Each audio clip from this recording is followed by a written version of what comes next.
요한복음 6장 30절에서 40절까지 말씀. 그동안 우리가 상상설교 지난주, 지지난주까지 우리가 다 끝났죠. 그래서 이번 주부터는 요한복음에 있는 말씀을 가지고 좀 이렇게 말씀을 올해 끝날 때까지 좀 나누려고 합니다. 우리 한 절씩 교독하겠습니다. 그들이 묻되 그러면 우리가 보고 당신을 믿도록 행하시는 표적이 무엇이니까? 자, 31절입니다. 기록된 바 하늘에서 그들에게 떡을 주어 먹게 하였다함과 같이 우리 조상들은 광야에서 만나를 먹었나이다. 예수께서 이르시되 내가 진실로 진실로 너희에게 이르노니 모세가 너희에게 하늘로부터 떡을 준 것이 아니라 내 아버지께서 너희에게 하늘로부터 참 떡을 주시나니 사람님의 떡은 세상에 생명을 주는 것이. 그들이 이르되 주여 이 떡을 항상 우리에게 주소서. 예수께서 이르시되 나의 생명의 떡이니 내게 오는 자는 결코 줄이지 아니할 터이요 나를 믿는 자는 영원히 목마르지 아니하리라.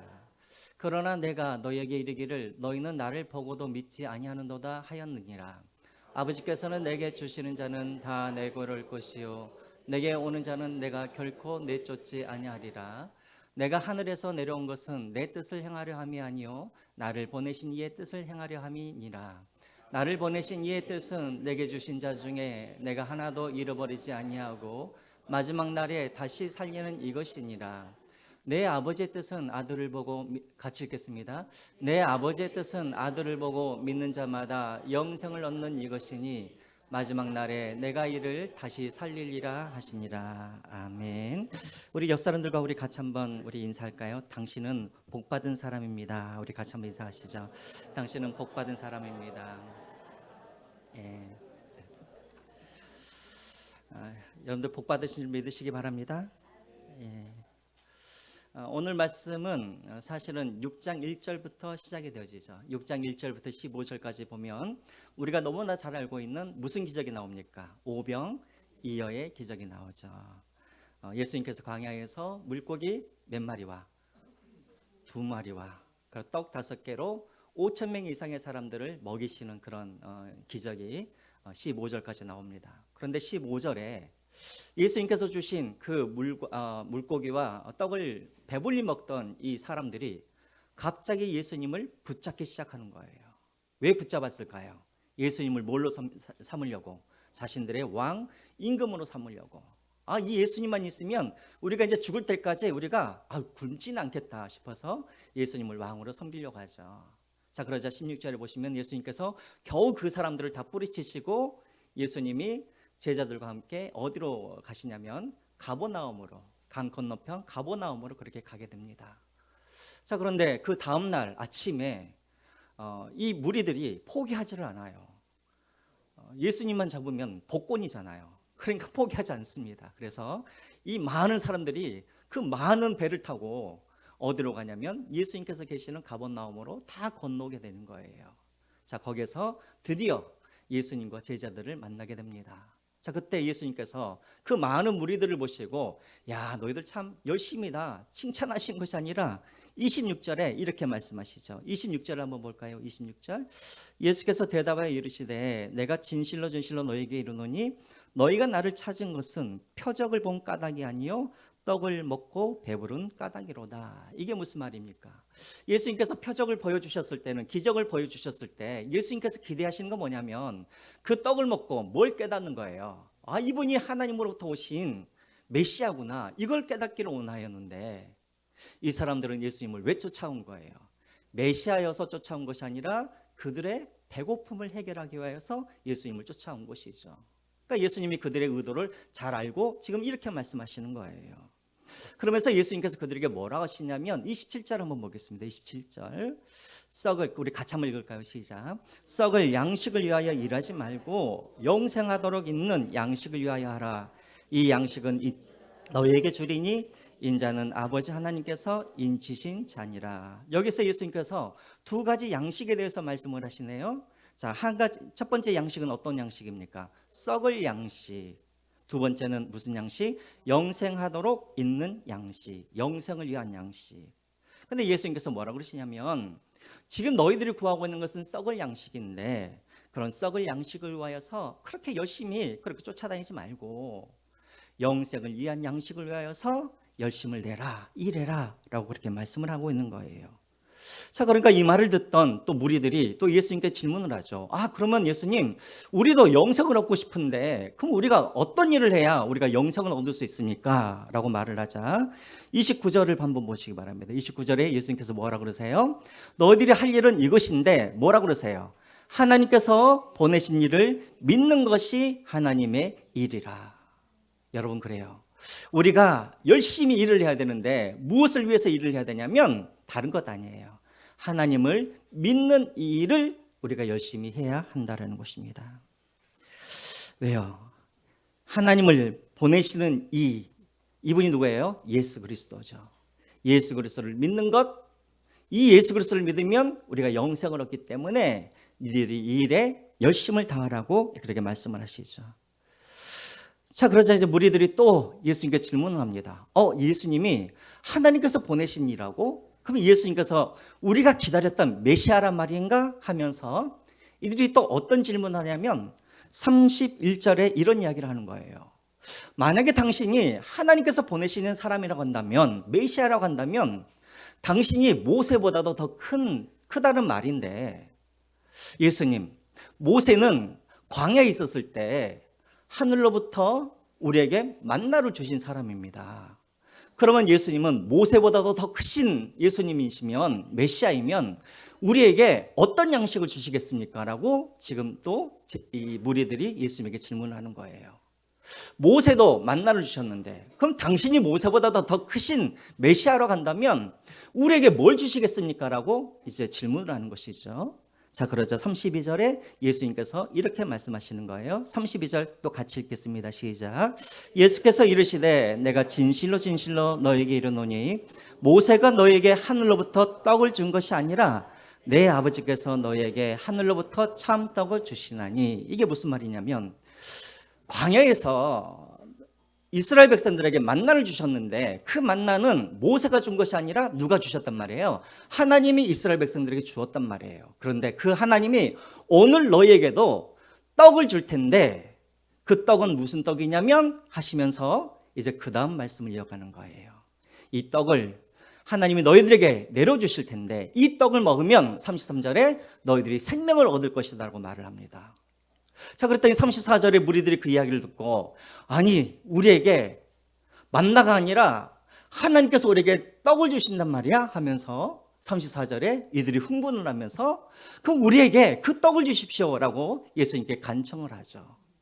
자, 그때는 35절에 예수님께서 막 흥분하고 있는 그 무리들을 향하여서 뭐라고 하시냐면 35절 이제 핵심입니다. 35절 다 같이 읽겠습니다. 시작. 예수께서 이르시되 나는 생명의 나를 믿는 자는 영원히 목마르지 아니하리라. 자, 사람들이 떡을 주십시오 하니까 예수님께서 갑자기 뭐라고 그러시냐면 자, 떡이 여기에 있다 하면서 떡을 주신 것이 아니라 내가 바로 그 생명의 떡이다라고 말씀을 하세요. 그리고 이 떡을 먹으면 영원히 목마르지 아니하고 영원히 줄이지 아니할 것이라고 말씀을 하십니다. 자, 그 말을 듣고 무리들이 너무나 기뻐했겠죠. 그래요? 아니 이게 뭔 말이야. 떡을 주신다 그래서 이제 떡 먹을 준비를 하고 있는데 갑자기 예수님께서 뭐라고 하시냐면 내가 그 떡이다 라고 말씀을 하세요. 자, 여러분들이 그 현장에 계셨다고 한다면 여러분들은 그렇습니까 예수님? 너무나 감사합니다 이랬을까요? 아니면 예수님이 좀 머리가 이상해졌나? 이럴까요? 감사합니다 막 그러실 거예요? 아유 감사합니다. 이건 마치 이와 같은 것 같아요. 이제 결혼기념일이 가까웠어요.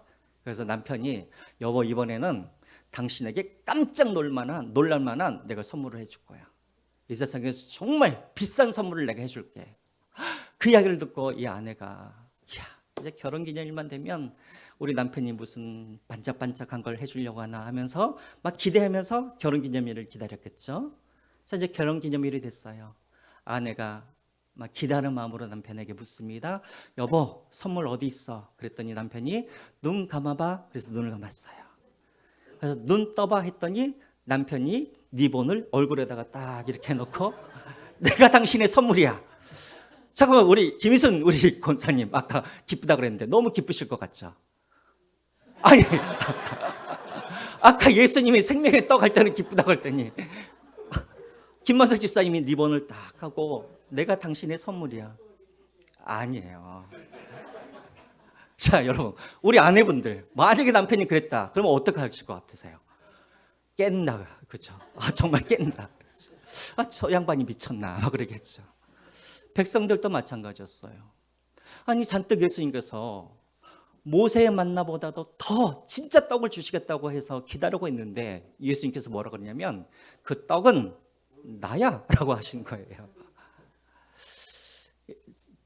무리들의 반응 41절에 나와 있죠. 41절에 보시면은 자기가 하늘에서 내려온 떡이라 하심으로 유대인들이 예수에 대하여 뭐 했다고요? 수군거렸대요. 여러분, 수군거리다란 말은 좋은 말이에요? 나쁜 말이에요?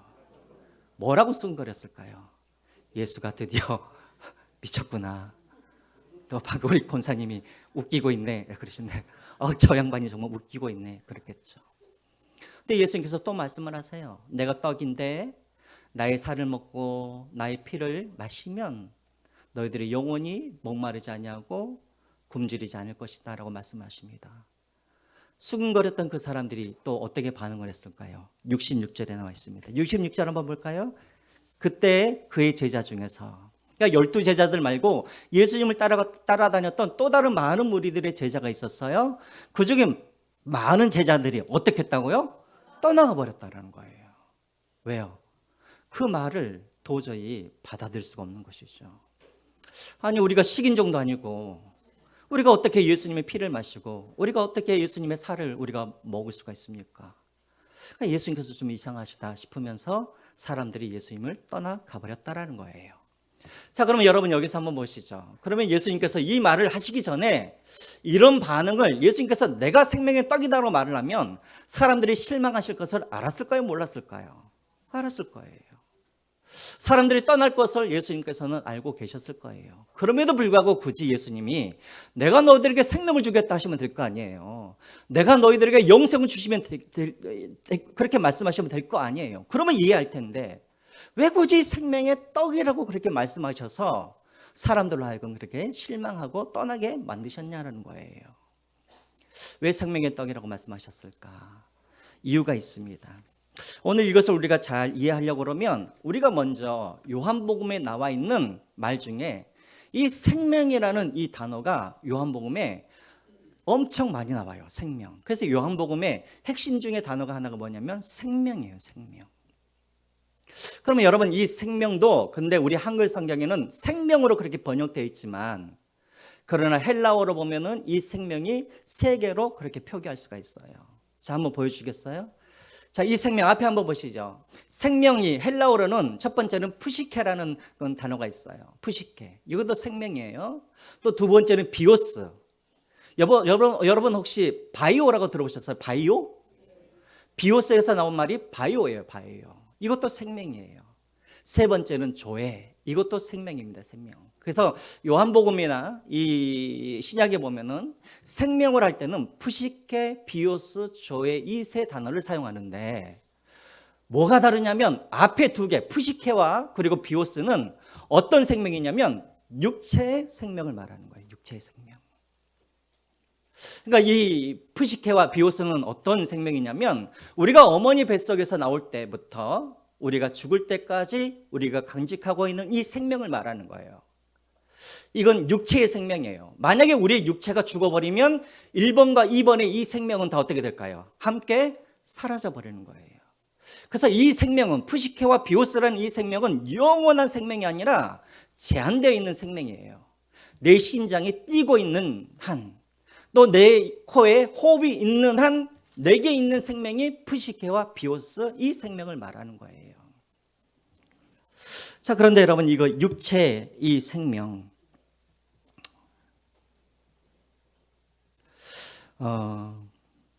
이 생명 근데 문제는 뭐냐면 사람들이 오늘 예수님을 찾아왔던 이 사람들도 생명이라고 말할 때 그들은 어떤 생명이라고 이해를 했냐면 푸시케, 비오스 이 생명만 이해를 한 거예요.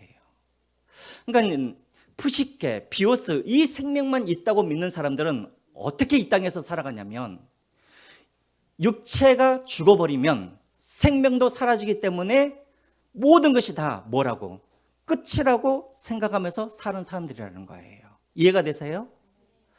그렇기 때문에 여러분, 예수님을 믿지 않는 사람들, 또 다른 생명을 알지 못하고 이 두 가지 생명만 알고 있는 사람들은 자신들의 온 인생을 뭘 위해서 살아가냐면 이 두 가지의 이 생명, 육체가 사라지면 곧 같이 사라져버릴 이 생명을 위해서 사람들은 살아간다는 거예요.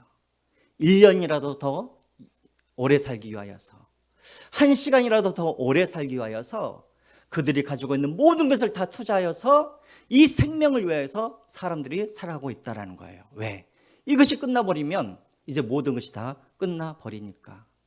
그러니까 사람들이 왜 열심히 먹고 살려고 하냐면 이 푸시케, 비오스 이 생명을 연장하기 위하여서 그렇게 살아가는 거예요. 이것이 끝나버리면 모든 것이 다 끝나니까. 그래서 여러분 진시황을 한번 보세요. 진시황도 자신의 육체의 생명이 끝나면 모든 것이 끝나는 줄 그가 그렇게 믿었기 때문에 진시황도 평생 뭘 찾아다녔어요? 불로초를 찾아다녔죠. 평생 불로초를 찾아다녔는데 진시황도 지금까지 살아있어요? 죽어있죠. 죽었죠. 몇 살에 죽었어요? 50살에 죽었어요. 50살에. 내가 사라져버린다는 것은 두려운 거예요. 그래서 이 두려움을 이겨내기 위해서 사람들은 오래 살고 싶어요. 그래서 북한에 옛날에 살던 그 김일성이라는 분이 계세요. 이 김일성이라는 사람도 항상 피를 20대의 젊은 청년들의 깨끗한 피를 항상 수혈을 받았다고 그러죠. 왜요? 젊은 피를 수혈받으면 오래 그렇게 연장할 수가 있으니까. 자, 그래서 김일성이 지금까지 살아있습니까? 결국은 죽어버렸죠. 여러분 지금도 마찬가지예요. 여러분 병원을 한번 가보세요. 어제도 얼마 전에 저도 병원을 몇 번 다녀왔는데 지금도 어떤 사람들은 단 1분이라도 이 생명을 연장하고 싶어서 단 1시간이라도 이 생명을 연장하고 싶어서 중환자실에 가보면은 온몸에다가 바늘을 꽂고 하루를 더 살고 싶어서 그렇게 살아가는 사람들이 있다라는 거예요. 왜요? 이 생명이 끝나버리면 나라는 존재도 사라질 것이라고 생각하기 때문에. 나라는 존재가 사라져버리면 그것처럼 더러운 일이 어디 있어요. 그래서 이 생명을 1시간이라도 단 1초라도 연장하기 위해서 지금도 사람들이 피나게 고군분투하며 살아가고 있다는 거예요. 제가 알고 있는 한 달이 넘어서 좀 알고 있는 한 분이 계시는데 그분은 우리나라 대기업의 부회장 출신이에요. 부회장으로 계시다가 이제 은퇴하셨는데 며느리가 그 며느리를 제가 알고 있어요. 그 며느리가 부모님한테 시아버지 시어머니한테 아기를 하루만 봐달라 그러는데 절대로 손자 손녀인데도 안 봐준대요. 왜 안 봐주냐 그랬더니 이 아이들을 봐주면 뭘 받아요? 스트레스를 받는데요. 그러니까 스트레스를 받으면 사람이 빨리 죽기 때문에 단 하루도 안 봐주고 뭐라 그러냐면 돈을 주면서 사람을 사라고 그러는데요. 진짜 지금 이 청담동에 살고 있는 분이에요. 그리고 이분들은 겨울이 오면 아마 지금도 사라지셨을 텐데 겨울이 오면 항상 어디로 가시냐면 하와이나 따뜻한 곳으로 가요. 그래서 겨울이 지나면 다시 한국으로 와가지고 또 열심히 매일매일 골프를 치러 다녀요. 왜 여기 안 머무느냐면 이제 70이 넘었거든요. 70이 넘어서 독감에 걸리면 혹시라도 그게 폐렴으로 넘어가가지고 죽을까 봐. 그래서 겨울이 오기 전에 항상 하와이나 따뜻한 곳에 가가지고 거기서 열심히 골프 치면서 계시다가 다시 한국으로 오시는 분이 계세요. 여러분 이런 분들이 한두 사람이 아니죠.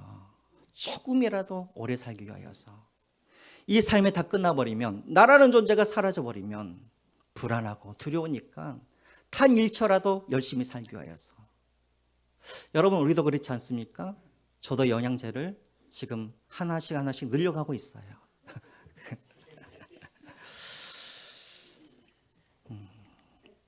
그래요 여러분.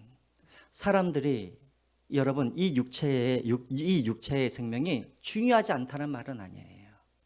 이 육체의 생명도 중요해요. 그러나 이것은 이제 많아야 길어야 80에서 90이에요. 여기에 계신 여러분들 죄송한 말이지만 이제 여러분 중에는 20년, 30년 후에는 이 육체의 생명이 사라져서 없어져 버릴 분들이 많이 계셔요. 네? 그 안에 없어지신다고요? 또 그런 말 하시면 제가 설교할 때 죄송해서. 그래요. 근데 여러분 이 육체의 생명도 중요해요. 그래서 이 육체의 생명을 유지하기 위해서 우리에게 필요한 게 뭐냐면 양식이에요, 양식. 근데 예수님께서는 이 양식을 27절에는 뭐라고 그러시냐면 썩을 양식이라고 말씀하세요. 썩을 양식. 여러분 왜 예수님께서 그냥 양식하시면 되지 왜 썩을 양식이라고 그렇게 말씀하셨을까요? 냉장고에 안 넣어놓으면 막 썩어버리니까 그게 썩을 양식이에요? 왜요? 그쵸. 그래요. 우리 육체의 생명은 아까도 말씀드렸지만 길어야 90이에요. 그러면 이 육체가 땅속으로 들어가면 어떻게 되어져요? 썩어 없어질 것이죠. 그래서 썩어질 육신을 위하여서 그 썩어질 육신을 위한 양식이기 때문에 예수님은 그것을 썩을 양식이라고 말씀하시는 거예요. 근데 예수님이 이 썩을 양식을 위하여서 너희들이 일하지 말라라고 말씀하세요. 왜? 언젠가는 다 죽게 되니까. 높은 사람이건 낮은 사람이건 많은 재산을 가진 사람이건 가난한 사람이건 다 죽고 나면 다 썩을 거예요. 머지않았어요. 근데 그 썩을 육신을 위한 그 양식을 위해서 네 인생을 그렇게 투자하지 말라라는 거예요. 그럼 어디에다 투자하란 말이에요? 또 다른 생명을 위한 거기에 그 양식을 위해서 네 인생을 투자하라는 거예요. 그럼 또 다른 생명이 무언가? 아까 3번에 봤던 뭐예요? 기억나세요? 조회. 이 조회가 뭐냐면 바로 우리가 성경에 나와 있는 생명인데 이 생명이 뭐냐면 영생을 의미하는 거예요. 영생. 여러분에게 질문할게요. 여러분 영생이 뭐예요? 영생. 죽지 않고 영원히 사는 것이 영생. 그럼 여러분 이 영생 만약에 그런 의미에서 영생이라고 한다면 예수님을 믿지 않은 사람들에게도 영생이 있어요, 없어요? 그럼 예수님을 믿지 않은 사람들에게도 영생이 있어요? 아니, 무슨 말이에요, 그러면 여러분 지금? 영생이란 말은 영원히 죽지 않는다 이것만은 아니에요. 예수님을 믿지 않는 사람들도 죽고 난 다음에 우리처럼 다 육체를 가지고 다 부활을 해요. 그리고 하나님의 심판을 받아서 예수님을 믿지 않는 사람들은 다 어떻게 됩니까? 다 영원히 꺼지지 않는 불, 지옥에서 영원히 거기에서 살게 될 거예요. 근데 여러분 그 불구덩이에서 영원히 사는 것 이게 무슨 사는 거예요? 죽는 것과 똑같잖아요. 그래서 성경에서는 그것을 영생이라고 말하지 않고 뭐라고 불러요? 영벌이라고 하는데 두 번째 사망이라고 말하죠. 두 번째 사망. 여러분 영생이란 말은 영원히 죽지 않는다는 말이 아니라 영원히 죽지 않냐는데 누구와 더불어 살면서 하나님과 함께 교제하고 하나님과 화평한 그런 관계를 누리면서 영원히 사는 것을 영생이라고 그러는 거예요. 그러니까 여러분들에게 한번 질문을 할게요. 이 땅에 인간 중에 영생을 누리는 사람이 있었을까요? 없었을까요? 예수님 떠요. 그런데 없어요 그러면? 이 땅에서 영생을 누리는 사람 있었어요? 없었어요? 없었어요. 한 사람 있는 것 같아요. 누구였을까요? 에녹. 죄를 짓기 이전에 누구였을까요? 아담. 그래요. 아담이 처음 창조되었을 때 하나님께서 그에게 생명을 부어주셨어요. 아담은 에덴에서 하나님과 교제하면서 화평하면서 그렇게 살고 있었어요. 하나님은 아담에게 영생을 주셨어요. 영생을. 그가 죄를 짓지 않았다면 영원히 하나님과 계속해서 교제를 나누면서 그렇게 살았을 거예요. 근데 문제가 생기죠.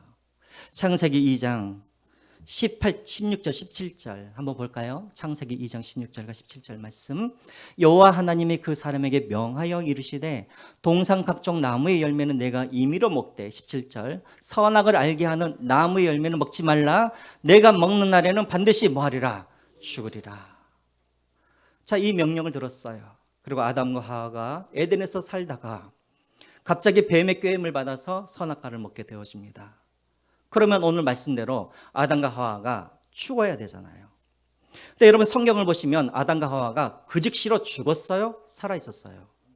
안 죽었어요. 대신해서 아담과 하와가 어떤 벌을 받습니까? 에덴에서 쫓겨나게 되어져죠. 에덴에서 쫓겨났다는 말은 무슨 말이냐면 하나님과의 관계가 어떻게 되었단 말이에요? 끊어져 버렸단 말이에요. 그럼 우리가 보기에는 아담과 하와가 살아있는 것 같지만 사실은 아담과 하와는 어떻게 된 거예요? 죽은 거예요.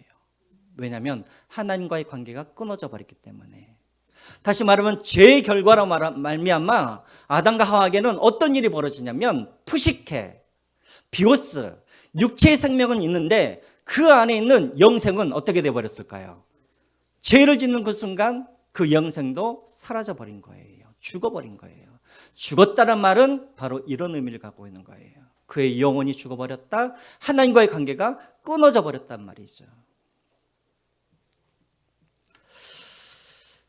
그래서 여러분, 모든 인류는 그 아담과 하와 이후부터는 우리가 보기에는, 눈으로 보기에는 살아있으나 다 어떤 사람이에요? 다 죽은 사람이에요. 그래서 로마서에서 뭐라고 그러냐면 우리를 향하여서 우리는 죽어가는 사람이 아니라 이미 죽은 사람이라고 사도 바울은 선포하고 있는 거예요. 아니 살아있는데 왜 죽었다고 말을 해요? 푸시케, 육체의 생명은 있지만 영혼의 생명은 이미 죽어버렸기 때문에 그런 거예요. 정말 중요한 건 뭐냐면 영원한 생명이에요. 이것은 영원하기 때문에. 그러면 우리 육체의 생명은 이제 이렇게 있지만 우리 영혼의 생명, 이 조회, 이것을 다시 회복하기 위하여서, 다시 살기 위하여서, 얻기 위하여서 우리는 어떤 양식을 먹어야 되는가?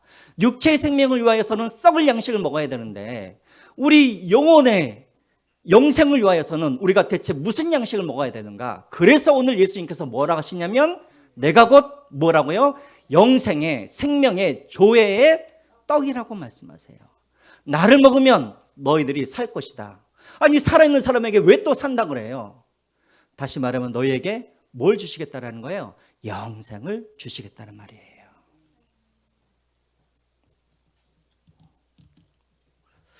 여러분, 여기서 영생을 주시겠다는 말은 무슨 말이냐면 거꾸로 생각해 보면 이렇게 말할 수가 있어요. 하나님과 끊어졌던 관계를 다시 어떻게 하는 거예요? 회복하고 주님과 교제하는 삶을 살아간다는 거예요. 그러면 여러분, 어떻게 거룩하신 하나님과 죄가 있는 우리가 어떻게 다시 가까워지고 어떻게 교제를 합니까? 우리의 힘으로는 할 수가 없죠.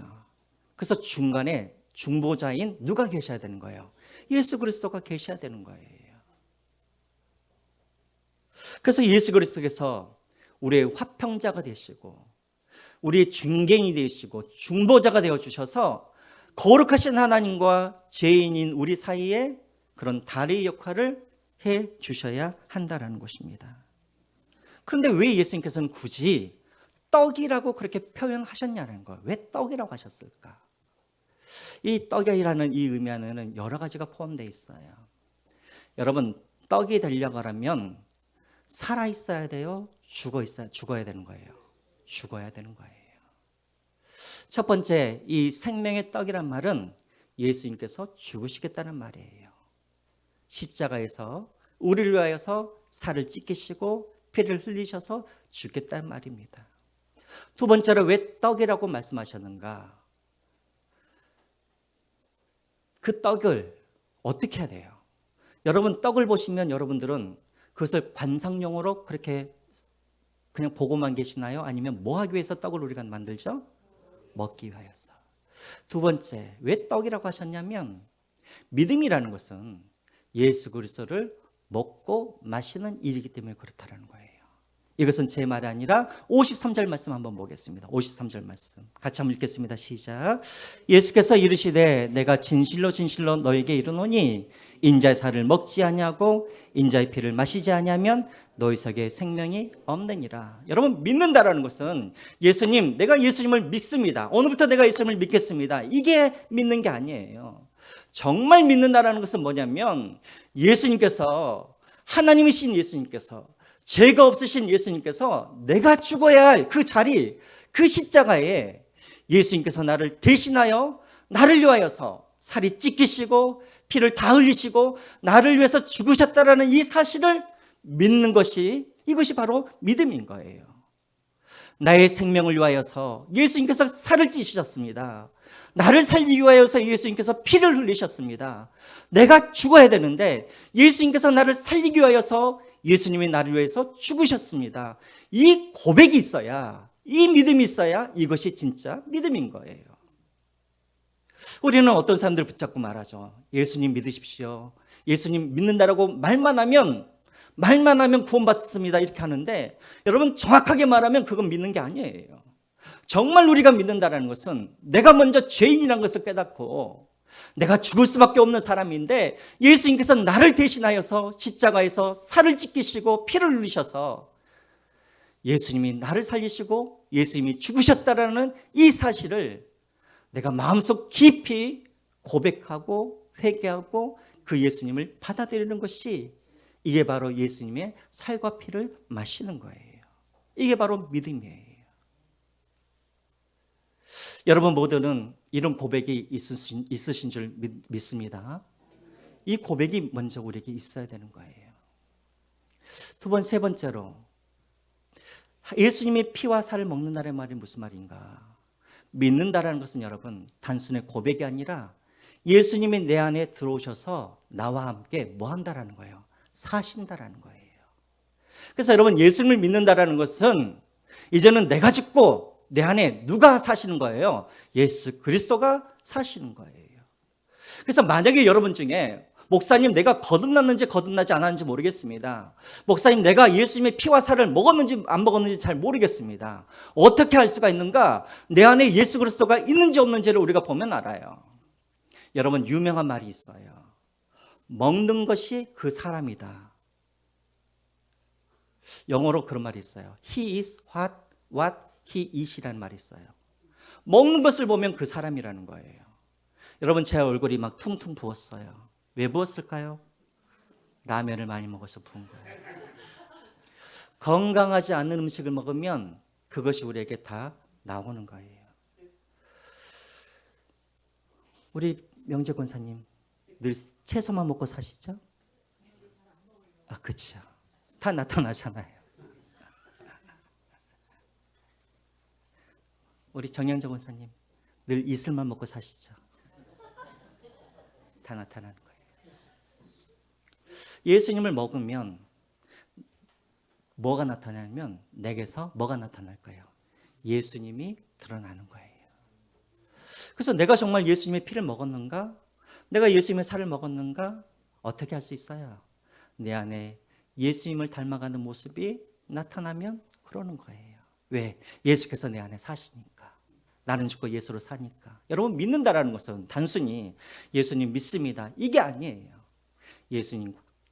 예수님과 하나가 되어서 연합하여서 나는 죽고 예수로 사는 이런 삶을 살아가는 것, 이것이 바로 예수를 먹고 마신다라는 의미인 것입니다. 여러분, 저는 여기에 계신 여러분 모두가 다 생명의 떡을 먹고 이미 영생을 누리신 줄 믿습니다. 그러나 혹시라도 여러분 중에 아직도 예수님의 살과 예수님의 피를 먹고 마시지 아니하는 분들이 계신다면, 여전히 영생이 있다는 것을 믿지 않고 푸시케, 비오스, 이 육체의 생명만 있다고 믿고 그렇게 살아가고 있는 분들이 있다면, 그래서 썩을 양식만을 위해서 살아가고 계신 분들이 있다고 한다면, 여러분, 길어야 이제 50년, 길어야 60년입니다. 특별히 우리 사랑하는 중고등부 학생들, 특별히 우리 사랑하는 우리 청년들, 여러분들의 인생 가운데 육체의 생명만 있는 것이 아니라 우리가 죽고 난 이후에 보이지 않는 영생의 삶이 있다는 것을 우리 청년들과 우리 중고등학생들이 꼭 믿고 그 영생이신 그 예수 그리스도를, 그 생명의 떡이신 예수 그리스도를 먹고 마시는 우리 중고등학생들, 청년들이 되시기를 주님의 이름으로 부탁드립니다.